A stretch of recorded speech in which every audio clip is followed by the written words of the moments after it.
How are you doing today? It's all good. I'm good. How are you? Doing well, thank you. So I think you touched on it a little bit already, but I know a lot of the fans have been really curious to see like what are the origins for Anson and all that as we get in deeper. Can you tease any of like the further dynamics we're gonna get to see unfold in these upcoming episodes? Yeah, I mean, you'll get to see um, his history have more kind of similarities with Maddox, with Brian, and with Fanola, I guess, than you may have thought in the first place. He does come from some kind of military background. You'll get to see what kind of in coming weeks, but you also get to see again this size and scope of the team he's leading. You get to see him in his kind of leadership role, and you get to see that as they've touched upon, Influx isn't a splinter group of 5 or 6 people. It's a greater being with many tentacles, and he's kind of he's one of the heads of this creature, I guess. Yeah, awesome. I don't know, can we do a follow-up or should we jump back in the queue? If Dana doesn't have a question, I'm fine. Yes, I do. I was wondering, there's a lot of things, a lot of twists and turns and plots and things that happen within this show. So far, what would you have said has been the most surprising and that you can't wait for your character to maybe tackle?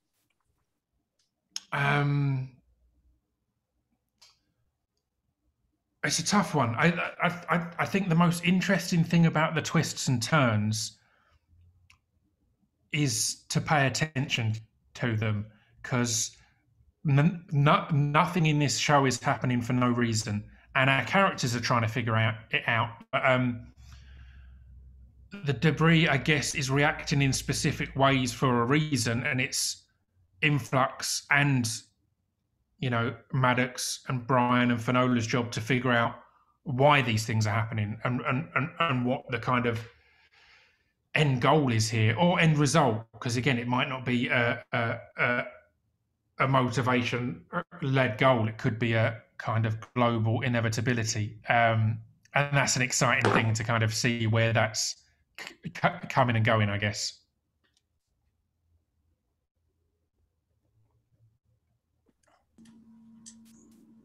Hi, Norbert. We just kicked it off, and I believe Cody had a follow-up question. How are you doing? Good, good, good. Sorry I'm late, guys. Oh, no problem. Thank you for taking time for us today. Hey, Pip. Hey, man. What up, mate? What might we expect from Brian's will we see his trust kind of in Craig tested as this season unfolds a little bit? And what may that dynamic be as the episodes unfold?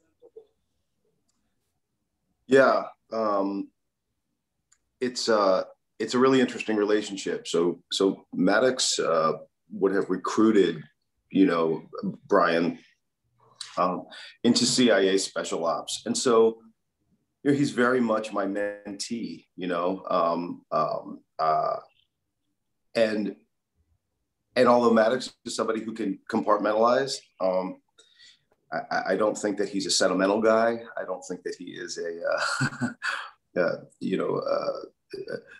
needs Brian emotionally in that way or anything like that. But I do think that there's a genuine affection for the guy. I think I see my younger self in him. And so there's a protection there. But there's also things I can't tell him. And so, and that game of chess, Pip and I were talking about this last week, that game of like political chess that these guys almost have to play. What information do we give out? What do we hold back? When is the right time to give it out? Why are we holding it back? Does the mean justify the ends? All of those things. So there's a wariness there. There's a mistrust, as there is among anybody who works, I think, in intelligence. I think that's part of the job. As you leave, there's an interesting quote that they talk about in some of the books I read, and it's, you can deny the truth at any time when you're dealing with intelligence, because you never have all of it. And so yeah, there's a natural suspicion there, but I think a lot of affection down underneath it. Awesome. Thank you so much. Hello. For Norbert, I was wondering quickly, you come from a musical theater background, music. I was wondering if you could assign a particular song to your character, what would it be? Oh, gosh. That's a really, really good question. And I actually haven't thought about what Maddox would be musically, but maybe because he's so measured and so calm, cool, and collected. Maybe his music choice is like Rage Against the Machine. Maybe it's something really, really, really, really aggressive and hard. To kind of let out some of that internal stress that these guys are always under. So that's a really good question. Norbert, I've got an Anson Ash playlist, right? And Rage Against the Machine are on there. So I love the idea of Maddox and Anson both listening to Take the Power Back and hearing it about themselves on each side of it, because that is their kind of relationship. But what's so interesting is that I often make a playlist when I'm playing a part. Often, I almost always do, and I haven't with Craig. And it's so interesting. I'm just realizing now I haven't even thought. I've read stuff and done all kinds of things because I haven't even thought of him in musical terms. He's such a he's such a straight arrow. But of course, as a metaphor, I love it. Now I can't wait to go and make my Maddox playlist. Love it. Does anyone have one final question? We have time for one more. Yes, so we getting to see Maddox at home, which I like. What can you tease about what's coming up and how it might be related to his work with the Debris? Yeah, he's a guy with a really, really complicated home life, and Joe Wyman, the creator, is very smart at just giving little snapshots of what this guy's life is, just enough detail to keep you kind of interested.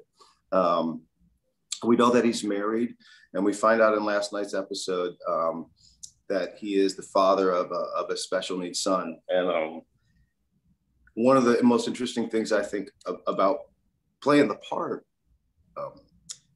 like I was saying to the previous question, these are people who can, very right brain type of guys who can really compartmentalize, who can strategize and think their way through life, as scientists. And the show is about human beings.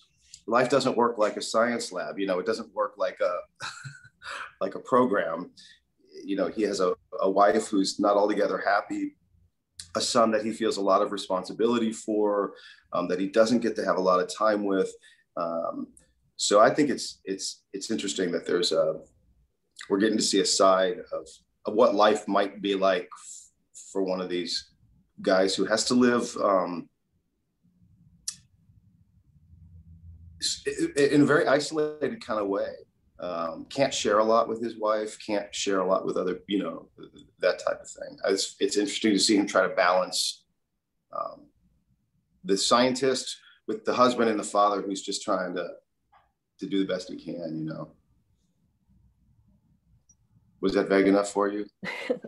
That was good. Thank you so much.